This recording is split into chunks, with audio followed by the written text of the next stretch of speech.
আল্লাহ বলেন আমি জমিনের মধ্যে একদল প্রতিনিধি বানাতে চাই। প্রতিনিধি বানাইলেন দুনিয়ার জন্য। কোথার জন্য? জোরে বলেন, কোথার জন্য বানাইছেন? দুনিয়ার জন্য। অথচ আল্লাহ তাআলা এই প্রতিনিধি বানিয়ে রাখলেন জান্নাতে। ব্যাপারটা কেমন না?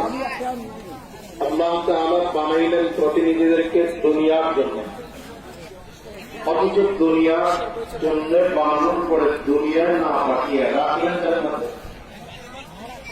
আমাদের আদি পিতা আদি মাতা দুইজনকে আল্লাহ তাআলা জান্নাতে রাখছেন।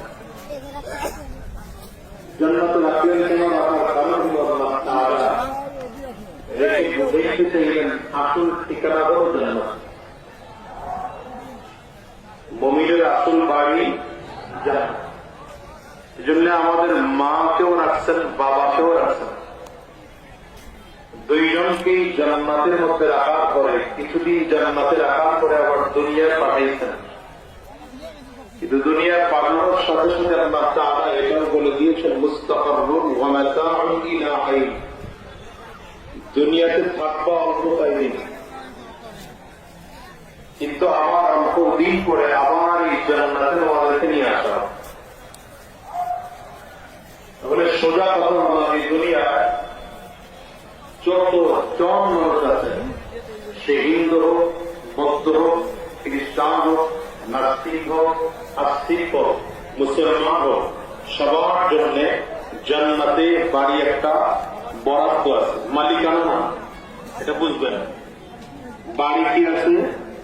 বরাদ্দ আছে। সবাই কথা বলেন, বাড়ি কি আছে? বরাদ্দ আছে। তবে এই বরাদ্দকৃত বাড়িটার মালিক হওয়ার জন্য আল্লাহ কিছু শর্ত দিচ্ছেন। বরাদ্দকৃত বাড়িটার মালিক হওয়ার জন্য শর্ত হলো দুইটা। বলেন কয়টা?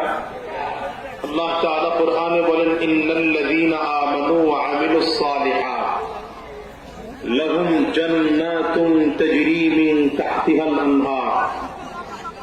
আল্লাহ বলেন ঈমানদার যদি দুইটা গুণ অর্জন করতে পারো, আমি আল্লাহ তাআলা তোমাকে জান্নাতের মালিক বানায় দেব।